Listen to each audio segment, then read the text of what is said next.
Good morning students. आज अपने fruit crops में नेक्स्ट क्रॉप डिस्कस करते हैं गुआवा, अमरूद। और अगर देखा जाए तो गुआवा जो है वो भारत के अंदर न्यूट्रेंट सिक्योरिटी के लिए, यानी कहने का मतलब जो पोषण सुरक्षा है उसके लिए सबसे आइडियल फ्रूट माना जाता है। पोषण सुरक्षा के लिए सबसे आइडियल फ्रूट क्यों माना जाता है, इसका कारण क्या है? देखो भाई, अमरूद हमें सस्ते में मिल जाता है, ठीक है, और इस प्राइस के अंदर इसमें एंटीऑक्सीडेंट बहुत अच्छे हैं, यानी ऑक्सीकरण प्रतिरोधी तत्व है बहुत अच्छे हैं। उसके अलावा मैं बात करूं तो विटामिन ए कंटेंट बहुत अच्छा है। जो विटामिन ए कंटेंट है वो भी अच्छा है, और विटामिन सी तो सबसे ज्यादा है। इसमें सबसे ज्यादा विटामिन कौन सी है? सी है। आप आगे पढ़ेंगे कि इसमें 299 मिलीग्राम प्रति 100 ग्राम एस्कॉर्बिक एसिड यानी विटामिन सी है। और विटामिन सी भी आपको पता है एंटीऑक्सीडेंट का काम करता है। इसके अलावा आपको पता हो तो अमरूद में विटामिन बी कंटेंट भी अच्छा होता है। आपसे ये कोई नहीं पूछेगा कि विटामिन ए कितना है, विटामिन बी कितना है, लेकिन आपको पता होना चाहिए अमरूद में कौन कौन सी विटामिन होती है। तो विटामिन ए कंटेंट भी होता है, विटामिन बी कंटेंट भी होता है, विटामिन सी भी होता है, लेकिन सबसे ज्यादा जो पाया जाता है वो कौन सा पाया जाता है? विटामिन सी है, वो आपका देखने को मिलेगा सबसे ज्यादा। 299 मिलीग्राम प्रति 100 ग्राम है वो सबसे ज्यादा, मतलब विटामिन सी में अगर बात करें तो ये बहुत अच्छा है। हालांकि सबसे ज्यादा विटामिन सी बारबंडस चेरी में होता है। किसमें होता है? बारबंडस चेरी में सबसे ज्यादा तो होता है बारबंडस चेरी। लेकिन बात यह है कि आप जितने लोगों ने अभी नाम सुना है बारबंडस चेरी का, तो देखी किस किसने, पढ़ा तो पहले भी होगा आपने कि हाँ जी सबसे ज्यादा विटामिन सी बारबंडस चेरी में होता है। 1400 से 1600 मिलीग्राम प्रति 100 ग्राम होता है, ठीक है। ये पढ़ तो आपने पहले भी रखा होगा, ऐसा नहीं है कि मैंने ही सबसे पहली बार पढ़ा है, सबने पढ़ रखा है ये। और दूसरे नंबर पे आप पढ़ते हैं कि आंवला में होता है। आंवला तो चलो ठीक है, आप सबने देखा है। आंवला में कितना होता है? 600 मिलीग्राम प्रति 100 ग्राम होता है। लेकिन आप आंवले का उपभोग कितना कर पाते हैं, कंजप्शन कितना कर पाते हैं? है ना, ताजा तो बहुत कम, अचार के रूप में, सब्जी के रूप में, या फिर मुरब्बा के रूप में, या कैंडी के रूप में इस्तेमाल कर पाते हैं, है ना। ताजा तो इतना इस्तेमाल कर ही नहीं पाते हैं, तो आंवला से तो विटामिन सी ज्यादा नहीं भरपाई कर पाएंगे। बारमंड चेरी आपने देखा ही नहीं है तो खाने तो दूर की बात है। और आपको पता है जितने भी विटामिन है उन सब विटामिन में से सबसे ज्यादा जिस विटामिन की आवश्यकता होती है वो सी की आवश्यकता होती है। और भारतीय लोगों में सबसे ज्यादा विटामिन की जो कमी है वो विटामिन सी की कमी है। तो अब बताइए कि हम बारबंडस चेरी हमारे लिए अवेलेबल नहीं है, आंवला हम ज्यादा खा नहीं सकते हैं, तो तीसरे नंबर पे जो सबसे ज्यादा विटामिन है वो अमरूद में है। तीसरे नंबर पे सबसे ज्यादा विटामिन सी जो है, सिर्फ सी की बात चल रही है, तीसरे नंबर पे विटामिन सी है वो सबसे ज्यादा किसमें? अमरूद में है। तो विटामिन सी की सिक्योरिटी कौन सा फल देता है?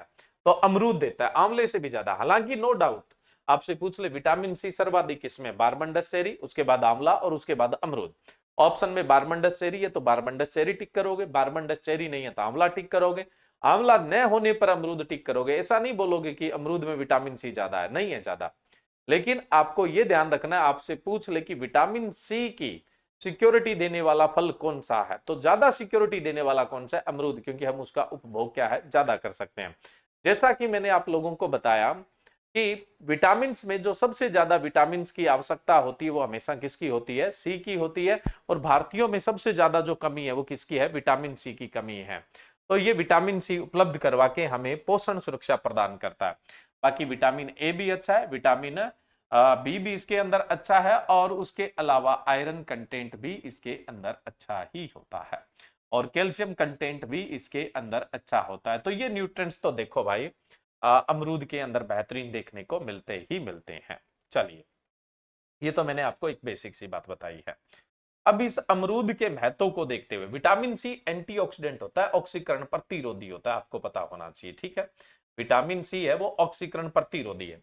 वैसे तो विटामिन बी सेवन भी ऑक्सीकरण प्रतिरोधी है, और उसके अलावा मैं बात करूं तो विटामिन ई है वो भी ऑक्सीकरण प्रतिरोधी होते हैं, लेकिन विटामिन सी है वो एक अच्छा एंटीऑक्सीडेंट है, और एंटीऑक्सीडेंट हमारे शरीर के लिए सही है, और हार्ट को स्वस्थ रखने के लिए भी क्या है, जरूरी है। हृदय को स्वस्थ रखने के लिए भी एंटीऑक्सीडेंट है वो जरूरी होते हैं। अब देखो अमरूद के इस महत्व को देखते हुए इसे क्या बोला जाता है, पुअर मैन एप्पल बोला जाता है, गरीब आदमी का सेब कहते हैं। क्या बोलते हैं, गरीब आदमी का सेब। गरीब आदमी का सेब क्यों बोलते हैं, क्योंकि फलों में सबसे ज्यादा एंटीऑक्सीडेंट सेब में होते हैं, लेकिन सेब तो महंगा फल है ना। सबसे ज्यादा एंटीऑक्सीडेंट ऑक्सीकरण प्रतिरोधी है वो सेब के अंदर होते हैं, लेकिन सेब तो महंगा है, तो गरीब आदमी सेब तक पहुंचे न पहुंचे, लेकिन अमरूद तक तो आसानी से पहुंच जाएगा। दूसरा, इसे एप्पल ऑफ ट्रॉपिक्स, उष्ण जलवायु का सेब भी कहते हैं। उष्ण में सेब तो होता नहीं है, तो वहां पे लोगों को एंटीऑक्सीडेंट पूरा करना है तो क्या खाएं भाई, अमरूद खाएं। तो एप्पल ऑफ ट्रॉपिक्स भी बोलते हैं, उष्ण जलवायु का सेब भी कहा जाता है। और उसके अलावा किंग ऑफ ट्रॉपिकल फ्रूट यानी उष्ण फलों का राजा भी कहते हैं, किंग ऑफ ट्रॉपिकल फ्रूट, उष्ण फलों का राजा। और एप्पल ऑफ ट्रॉपिक्स यानी उष्ण फलों का सेब, और उष्ण का सेब, एप्पल ऑफ ट्रॉपिक्स उष्ण का सेब, और उसके अलावा पुअर मैन एप्पल यानी गरीब आदमी का सेब भी इसे कहा जाता है। ठीक है, चलिए अब हम बात करें, हाँ स्टार्ट करें इससे पहले आपको और बता दें, आजकल इसके चर्चे बहुत है। ये जो अमरूद आपको दिख रहा है ना, इसके चर्चे बहुत है। इसको निगुरम बोल देते हैं, या जुम्बो वेराइटी के नाम से भी जानते हैं। ये भी एक अमरूद है, निगुरम या जुम्बो, या फिर इसको ब्लैक गुआवा के नाम से जानते हैं। ब्लैक गुआवा, जुम्बो या निगुरम के नाम से इसे जाना जाता है। ये अमरूद और भी बढ़िया माना जाता है, क्यों, क्योंकि इसमें एंथोसाइनिन भी होता है। अब आप एक चीज में कंफ्यूज मत हो जाना, जो ये पल्प में आपको पिंक कलर या रेडिश कलर दिख रहा है, पिंक या रेडिश कलर जो दिखता है, ये लाइकोपिन के कारण होता है। अमरूद का गुलाबी या लाल रंग है वो किसके कारण होता है, लाइकोपिन के कारण होता है। लेकिन यहां देखिए आप, लाइकोपिन भी एक एंटीऑक्सीडेंट है भाई, लाइकोपिन है वो भी एक शानदार एंटीऑक्सीडेंट है, इसमें कोई डाउट नहीं है। अब देखो जो निगुरम है, जिसको आप ब्लैक गुआवा या जुम्बो बोलते हैं, इसमें एंथोसाइनिन होता है। ये कलर जो आप देख रहे हैं ना, जो थोड़ा सा ब्लैकिश कलर है, ये या अब मैं इसको बोल दूं थोड़ा बैंगनी सा रंग है, ये एंथोसाइनिन के कारण होता है। और एंथोसाइनिन आपको ही पता है लाइकोपिन से भी ज्यादा तकड़ा एंटीऑक्सीडेंट होता है। तो इसके चर्चे आजकल बहुत है। तो आपसे पूछ ले निगुरम किसकी किस्म है, तो आप बोलोगे अमरूद की। या जुम्बो किसकी किस्म है, तो आप बोलेंगे अमरूद की। या पूछ ले ब्लैक गुआवा में किसकी मात्रा ज्यादा होती है, तो आप बोलोगे एंथोसाइनिन की मात्रा है वो ज्यादा देखने को मिलती है। चलिए अब अपने शुरुआत करते हैं वैज्ञानिक वर्गीकरण से। सबसे पहले अमरूद का वैज्ञानिक नाम है वो है सीडियम गुआवा जावा। ओरिजिन है इसका मैक्सिको, दक्षिणी अमेरिका नहीं बोलेंगे, केंद्र अमेरिका बोलेंगे। उष्ण अमेरिका चलेगा क्योंकि मैक्सिको उष्ण में ही पड़ता है, तो उष्ण अमेरिका बोल दें या केंद्र अमेरिका। भाई जो अमरूद है उसका उद्गम मैक्सिको है, मैक्सिको उष्ण अमेरिका में पड़ता है या केंद्र अमेरिका में पड़ता है, तो आप उष्ण अमेरिका या केंद्र अमेरिका बोल सकते हो। सबसे पहले बोटनिकल नेम सीडियम गुआवा जावा, और इसका कुल है वो मिर्टेसी है। मिर्टेसी के कुछ और सदस्य भी आप पढ़ते हैं, जैसे जामुन है वो भी कौन से कुल का है, मिर्टेसी का है। और उसके अलावा मैं बात करूं जैसे लौंग है वो भी कौन से कुल का है, मिर्टेसी का है। लौंग है वो भी कौन से कुल का है, मिर्टेसी का है। ठीक है, तो जामुन भी मिर्टेसी का याद रखिए, और जो लौंग है वो भी मिर्टेसी का याद रखिए। ओरिजिन मैंने आपको बताया मैक्सिको है, यानी उष्ण अमेरिका, या फिर हम बोलेंगे तो केंद्र अमेरिका है। भारत में कैसे पहुंचा, अरे भाई भारत में पुर्तगाली लेके आए थे। कौन लेके आए थे इसे, पुर्तगाली। अब जो पुर्तगाली आए थे भारत में, तो ये बहुत सारे फल और सब्जियों को इन्होंने भारत में इंट्रोड्यूस किया। जैसे कॉफी को इंट्रोड्यूस किया, पपीता को इंट्रोड्यूस किया, अमरूद को इंट्रोड्यूस किया ना, और ऐसे बहुत सारे इन्होंने पौधों को इंट्रोड्यूस किया था, जिसमें से एक अमरूद भी था। पुर्तगालियों ने भारत में अमरूद को 17वीं शताब्दी में इंट्रोड्यूस किया था। कौन सी अमेरिका से अधिकांश आए हुए फल सब्जी है, टमाटर को छोड़ दो, रबर को छोड़ दो, मेनली पुर्तगाली ही भारत में लेके आए थे। और कौन सी शताब्दी में अमरूद को भारत में लाया गया था, 17वीं शताब्दी के अंदर है वो भारत के अंदर इसे लाया गया था। गुणसूत्र संख्या है वो 2n=22 होती है। एक आगे अपने वैरायटी पढ़ेंगे पुस्सा सर्जन, सिर्फ उसके अंदर आप देखेंगे कि उसमें 2n + 2 बराबर 24 देखने को मिलते हैं। इसको एन्यूप्लॉइडी में रखेंगे, ये क्या होती है, जब मैं पुष्पा सर्जन वैरायटी पढ़ाऊंगा तब बताऊंगा आपको। लेकिन अभी ध्यान रखें, पुष्पा सर्जन किस्म है जो आप मूल वृंत के रूप में भी काम में लेते हैं, जिसमें गुणसूत्र संख्या है 24 होती है। बाकी सभी अमरूद में गुणसूत्र संख्या कितनी होती है, 22 होती है। ठीक है, अभी याद रखिएगा भाई, पुष्पा सर्जन में इतनी होती है। और ये कैसे हो जाती है ये भी आपको बताएंगे। पुष्पक्रम का प्रकार सोलिटरी होता है ना। पीछे मैंने आपको वर्गीकरण में भी बताया था कि नींबू वर्गीय फलों में भी सोलिटरी देखने को मिलता है, जामुन में भी आपको पुष्पक्रम सोलिटरी देखने को मिलता है। ये सब मैं आपको पढ़ा चुका हूं। तो बस यहां तो दोबारा आपने एक बार रिवाइज हो जाए कि पुष्पक्रम का प्रकार है वो कैसा है, सोलिटरी होता है। खाने योग्य जो भाग होता है वो थैलेमस व पेरिकार्प होता है। अब देखो, थैलेमस या पेरिकार्प का मतलब क्या होता है। देखो, कोई भी फल बनता है तो वो ओवेरी से बनना चाहिए, लेकिन मैं आपको फलों का वर्गीकरण में बता चुका हूं भी, ये कोई जरूरी नहीं है कि फल ओवेरी से बने, कई बार सहायक अंग भी भाग ले लेते हैं।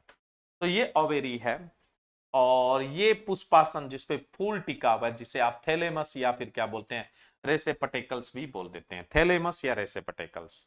फल ओवेरी से, ये ओव्यूल है, इससे तो बीज बनेगा। फल ओवेरी से बनना था, लेकिन फल निर्माण में कौन भाग ले लेता है, साथ साथ में थैलेमस भी क्या है, फल निर्माण में भाग ले लेता है। थैलेमस, ये थैलेमस है, ये भी फल बनाने में भाग ले लेगा। अब आप देखें, ये जो बीज का हिस्सा है ना, ये बना हुआ है ओवेरी से। हम ये भी खाते हैं, इसमें बीज बिखरे हुए, ये तो हम खाते ही हैं। तो ये पूरा फल है यहाँ पे, और मैं आपको अच्छी तरीके से बता चुका हूं कि ये बीज है, और बीज में 3 भित्तियां होती है आपकी। कौन कौन सी भित्ति होती है, एक अंतःफल भित्ति, ये तो बीज है जो ब्लैक कलर का मैंने बना दिया, ये है आपके अंतःफल भित्ति, फल की अंतःफल भित्ति। फिर इसके बाद इसके ऊपर होती है अंतःफल भित्ति को आप एंडोकार्प बोल देते हैं। इसके बाद इसमें होता है मध्य फल भित्ति, मध्य फल भित्ति, मध्य फल भित्ति को आप मीजोकार्प बोल देते हैं। और सबसे जो बाहर होती है वो होती है बाह्य फल भित्ति, बाह्य फल भित्ति। देखो, बाह्य फल भित्ति को आप बोल देते हैं, ये मैं सॉरी, ये मैं लिख देता हूं क्योंकि इसमें स्टूडेंट कई बार कंफ्यूज हो जाता है। इसे एपी या एक्जोकार्प बोलते हैं, एपी या एक्जोकार्प। कई बच्चे इसको पेरिकार्प कर देते हैं, गलत कर देंगे मामला। तो ये फल में 3 बत्तियां हैं, ये पूरा फल बन गया आपका, ये अंदर वाला तो बीज है। इन तीनों को ही फल बोलते हैं, तीनों को मिला के पेरिकार्प या फल बोलते हैं। पेरिकार्प या फिर क्या बोल देंगे, फल भित्ति बोल देते हैं। तो देखो भाई, ये तो फल भित्ति है, पेरिकार्प है, तो ये तो खाते ही खाते हो। यानी इसमें तीनों ही भित्तियां आ गई आपकी, अंतःफल भित्ति, मध्य फल भित्ति और बाह्य फल भित्ति। स्पष्ट नहीं है क्योंकि बेरी में कभी भी स्पष्ट नहीं होती है, तीनों भित्तियां बेरी में कभी भी स्पष्ट नहीं होती, स्पष्ट नहीं है, लेकिन तीनों भित्तियां इसी में, और बीज भी इसी में है। अब ये जो भाग बना हुआ है ना, खाते तो हम इसको भी है। ये थैलेमस से यानी पुष्पासन से बना हुआ है। किससे बना हुआ है, पुष्पासन से बना हुआ है, थैलेमस से बना हुआ है। ठीक है, ये किससे बना हुआ है, थैलेमस से बना हुआ है। यानी जो मैंने अभी बताया था ना आपको, ये वाला इससे बना हुआ है, तो हम तो वो भी खाते हैं। इसलिए खाने योग्य भाग कौन सा होता है, थैलेमस व पेरिकार्प होता है। अब बताओ आप इसे ट्रू फ्रूट यानी वास्तविक फल या फिर फॉल्स फ्रूट यानी झूठा फल बोलेंगे।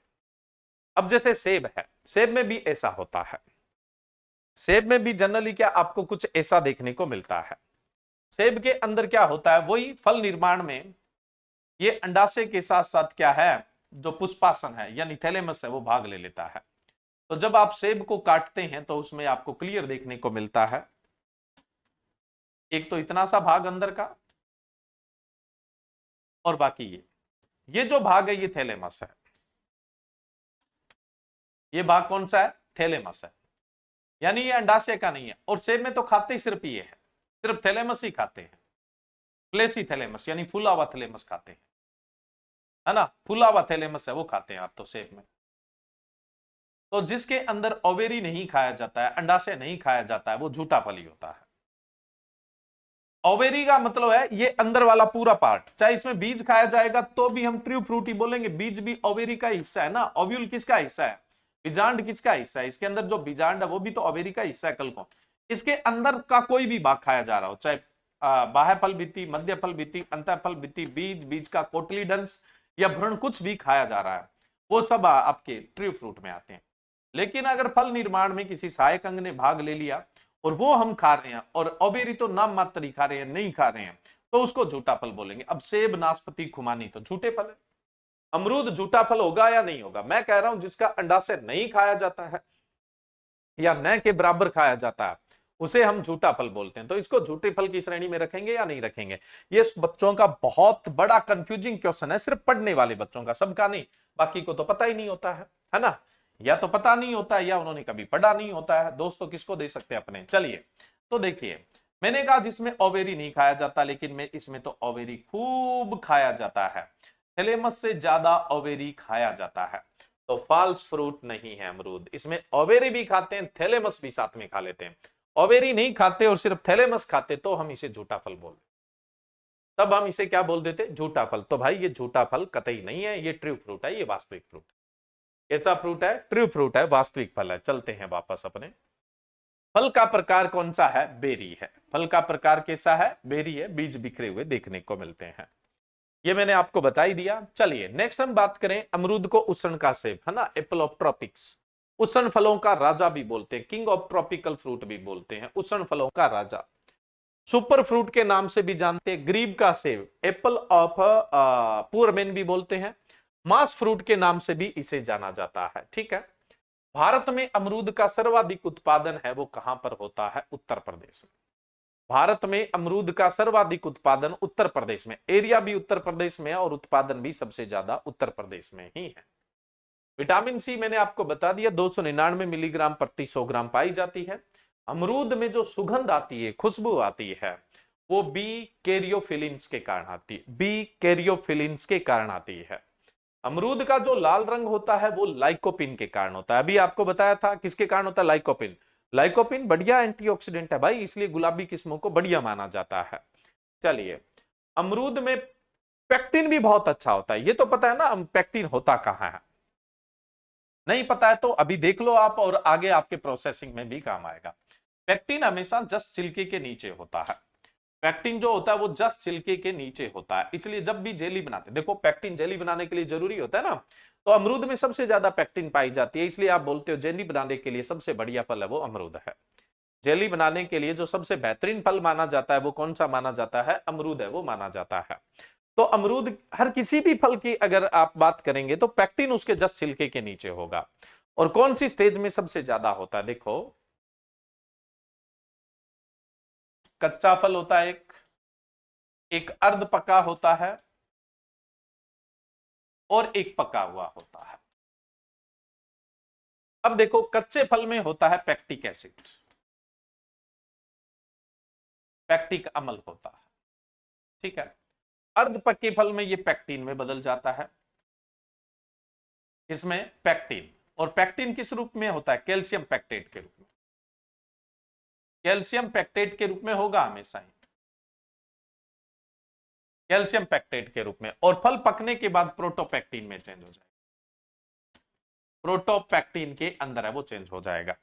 इसलिए आपसे पूछ ले कि फल में कौन सी अवस्था में पैक्टिन सबसे ज्यादा पाया जाता है? अर्ध पकी अवस्था में। आप जेली में पढ़ते हैं ना, जेली बनाने के लिए हमें क्या करना है? अर्ध पके फलों का चयन करना है। क्यों करना है? क्योंकि पैक्टिन ज्यादा है। जेली को जमाने के लिए पैक्टिन जरूरी है, और जेली का मुख्य गुण उसका जमना होता है। जेली का मुख्य गुण क्या होता है? उसका जमना होता है, ध्यान रखिएगा। जेली का मुख्य गुण उसका जमना होता है, गौर करिएगा इस बात पे। जेली का मुख्य गुण उसका जमना होता है, और वो जमती किसके कारण है? सेटल्ड किसके कारण होती है? पैक्टिन के कारण। और अब जब भी जेली बनाओगे तो फल में क्या ढूंढोगे आप? पैक्टिन। सबसे ज्यादा पैक्टिन अमरूद में, इसलिए अमरूद से सबसे बढ़िया जेली बनती है। कोई भी फल है उसके पैक्टिन जस्ट छिलके के नीचे होती है, इसलिए जब भी आप जेली बनाओ तो फलों से जो रस निकालते हैं, जेली पता है ना रस से बनती है, फलों के रस से, पल्प से नहीं बनती है, गुद्दे से नहीं बनती है जेली, जेली रस से बनती है। तो पैक्टिन बनाते समय फलों से जब रस निकालते हैं तो छिलका नहीं उतारते हैं पहले। कहीं आप छिलका उतार के फिर रस निकालो, फिर जेली नहीं जमेगी, फिर बना लिया आपने जेली। तो जेली बनाने के लिए आप बिना छिले हुए फल काम में लेते हैं, क्योंकि पैक्टिन हमेशा जस्ट छिलके के नीचे कैल्शियम पैक्टेट के रूप में पाई जाती है, और अर्ध पके फलों में सबसे ज्यादा पाई जाती है। और अमरूद पैक्टिन का सबसे बढ़िया स्रोत है, इसलिए जेली बनाने के लिए शानदार फल है।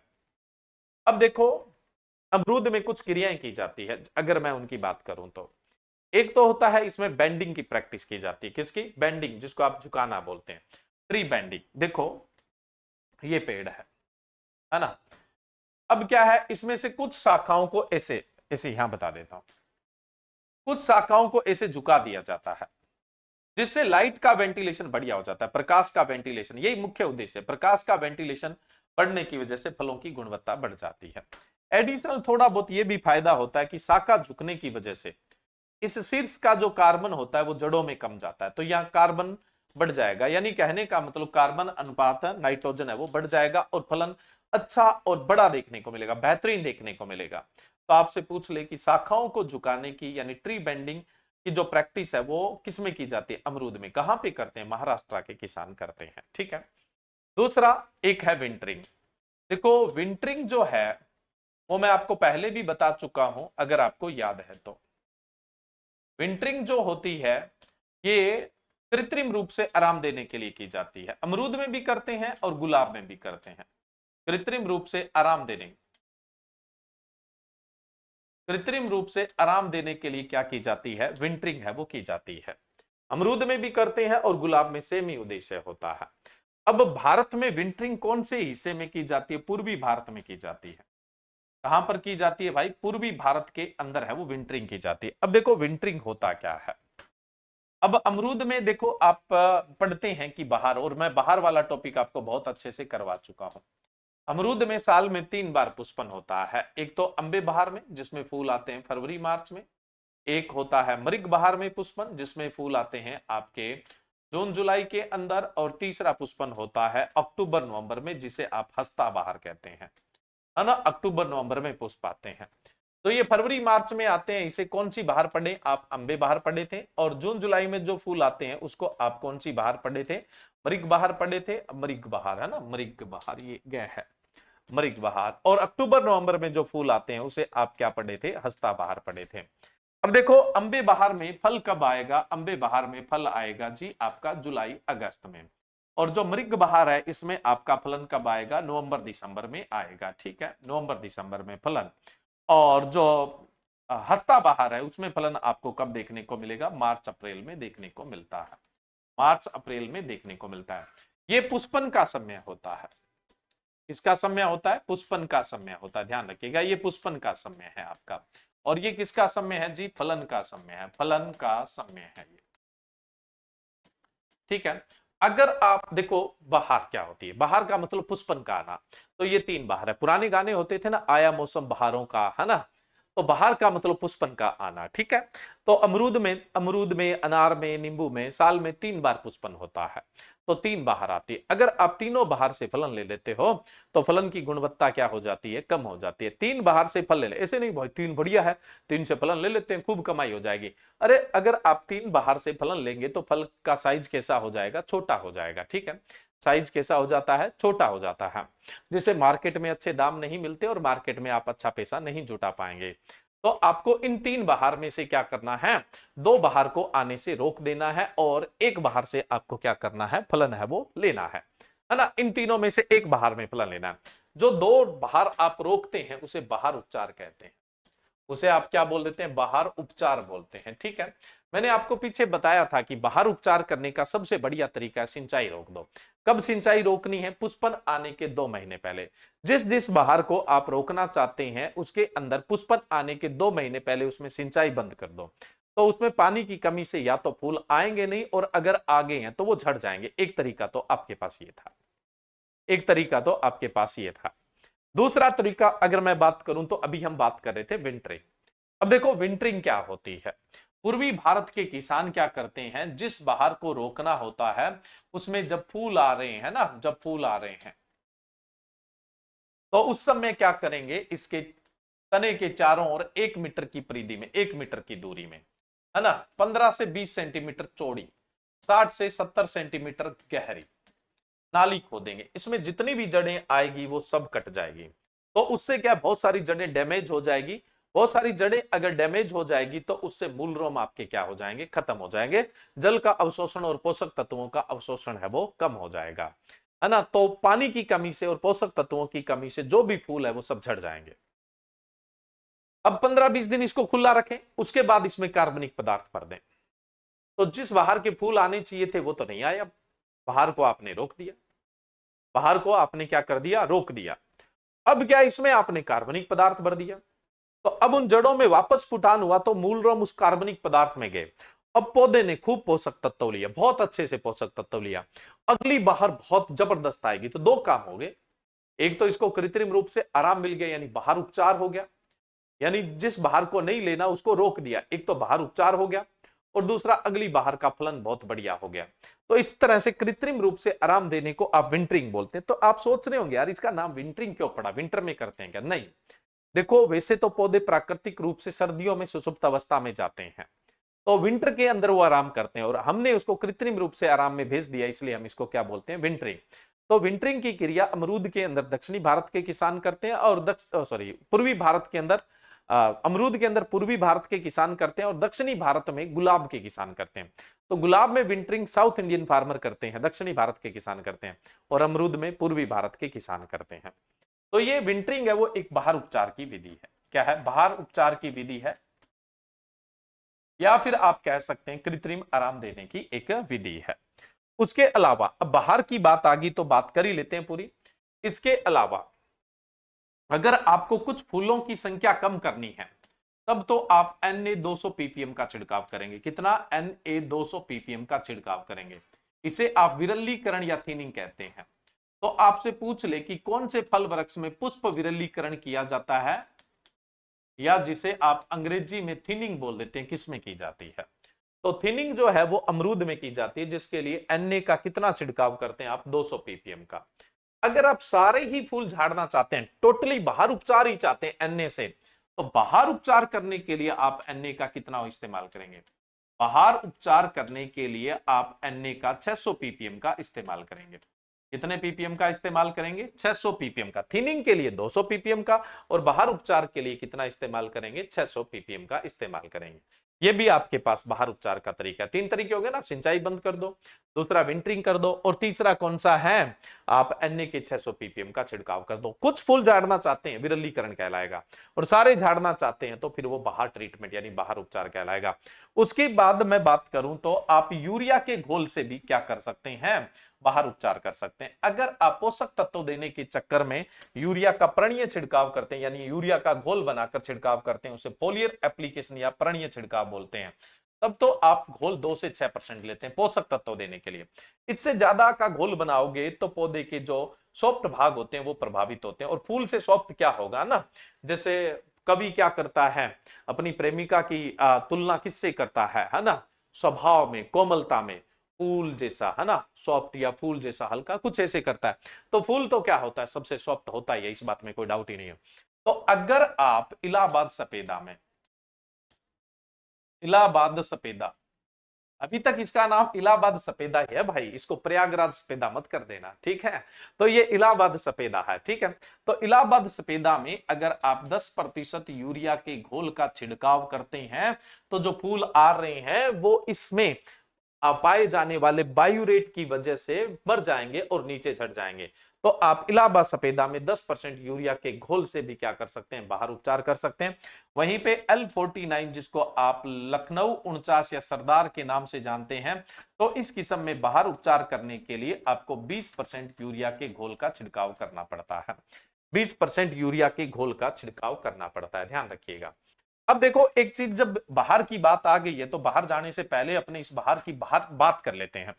जिसके फूल फरवरी मार्च में आते हैं, हमेशा बाहर का नाम पुष्पन के हिसाब से होता है।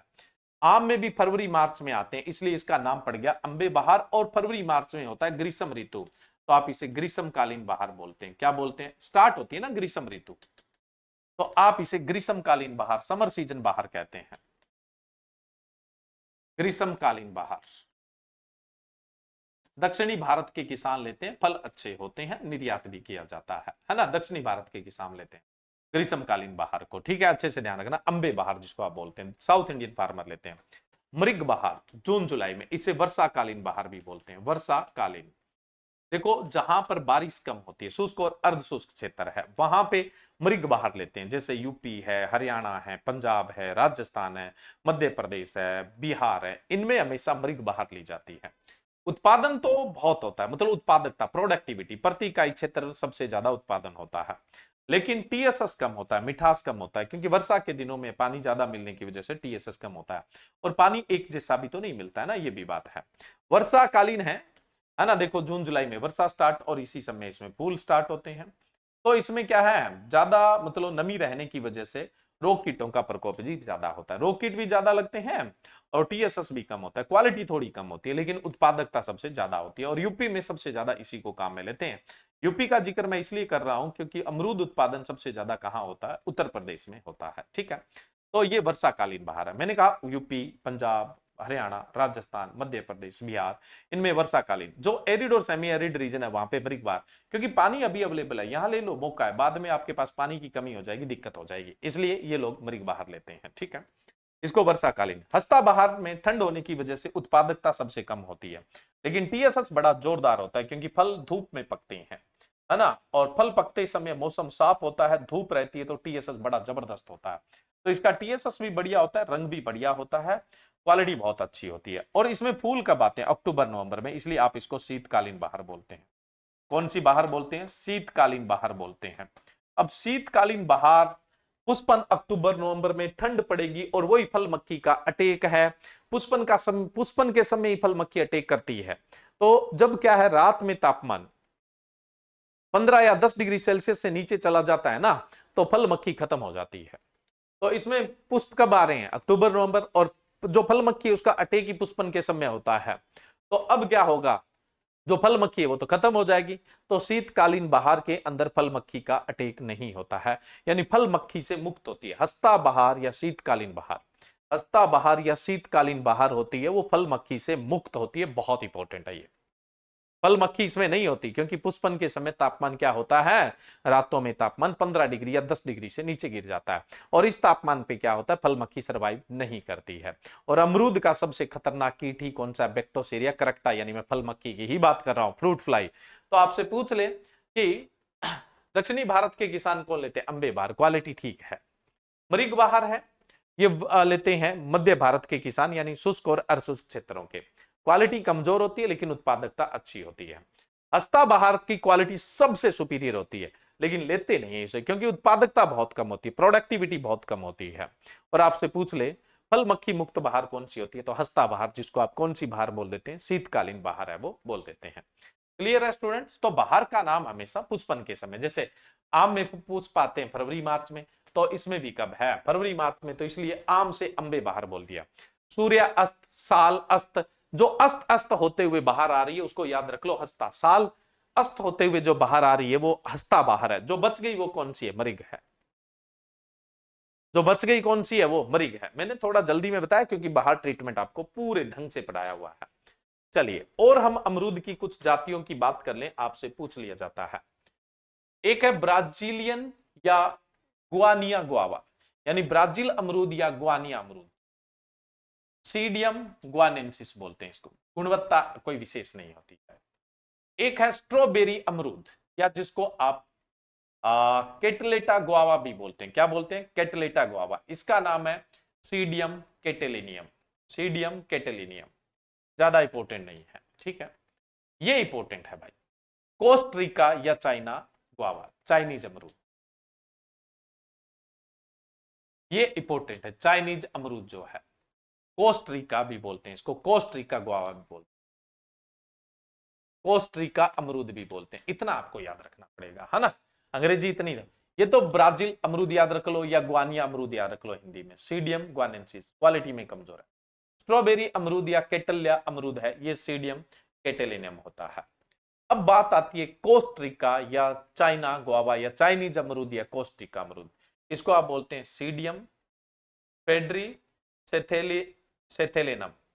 जो सीडियम फ्रेडरिक थेलिनियम जो होता है, सीडियम फ्रेडरिक थेलियम होता है, ये अपने ब्रीडिंग के अंदर बहुत काम में लेते हैं, पादप प्रजनन के अंदर, यानी किस्मों के सुधार में। सीडियम फ्रेडरिक थेलिनम जो होता है, इसको आप चाइनीज अमरूद या कोस्टरिका अमरूद भी कहते हैं। ये रूट स्टॉक के रूप में भी काम में लिया जाता है, ड्वार्फ रूट स्टॉक है, बोना मूल वृंत है, इसमें विल्ट नहीं लगता है, ना नेमेटोड लगता है। और विल्ट कैसी प्रॉब्लम है? मृदा से संबंधित समस्या है ना। विल्ट है वो कैसी समस्या है? मिट्टी से संबंधित समस्या है। तो आपको ही पता है कि जो बडिंग और ग्राफ्टिंग है, रूट स्टॉक वाला मामला है, भाई बडिंग और ग्राफ्टिंग करते किस लिए है?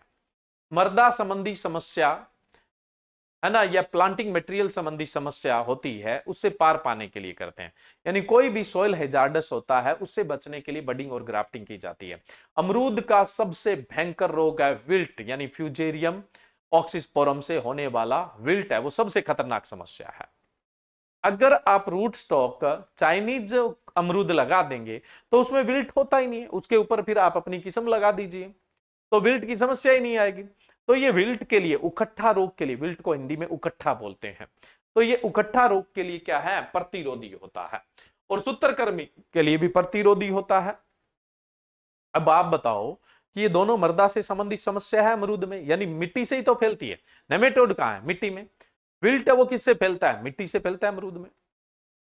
अमरूद में विल्ट है वो किससे फैलता है? मिट्टी से। आप बता सकते हैं विल्ट कैसा रोग है? मर्दोड रोग, बिजोड रोग या वातोड? अमरूद में तो पक्के का पक्का कौन सा है? मर्दा से फैलता है। तो अब ये कौन सा है? मर्दोड है, बिजोड है या फिर वातोड है? तो भी हो सकता है, मर्दोड बिजोड भी हो सकता है। तो मैं इसलिए आप लोगों से पूछ रहा हूं, मैंने तो बहुत बार आप लोगों को बताया कि विल्ट किस प्रकार का रोग है। अमरूद में बता रहा हूं, अमरूद में तो मिट्टी से फैलता है, ये तो तय है। अमरूद में तो किससे फैलता है? मिट्टी से फैलता है, ये तो तय है, इसमें तो कोई डाउट नहीं है। तो ये एक मर्दोड रोग है और सूत्रकृमि मृदा से संबंधित समस्या है।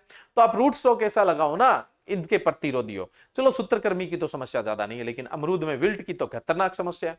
तो इस खतरनाक समस्या से बचने के लिए आप क्या करते हैं?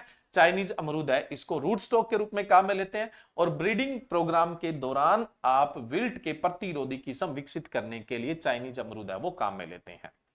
नेक्स्ट हम बात करें गुसारो गुआवा। ज्यादा इंपॉर्टेंट नहीं है, लेकिन एक बात बता देता हूं।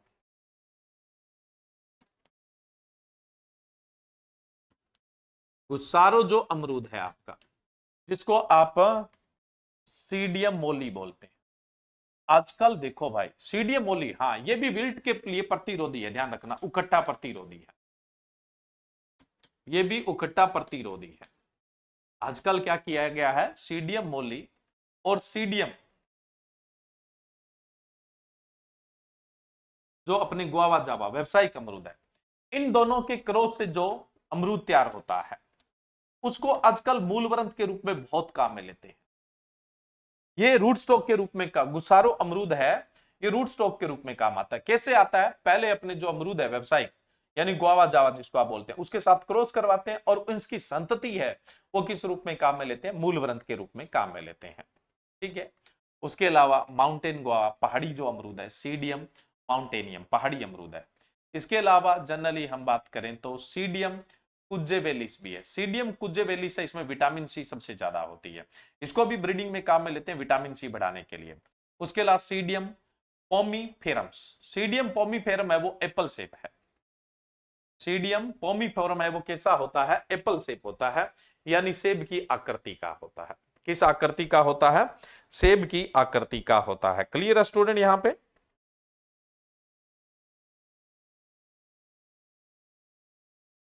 एक पायरीफोरम भी होता है, पायरीफेरम, मैं यहां लिख देता हूं नीचे, जो नाशपाती के सेब का होता है। सीडियम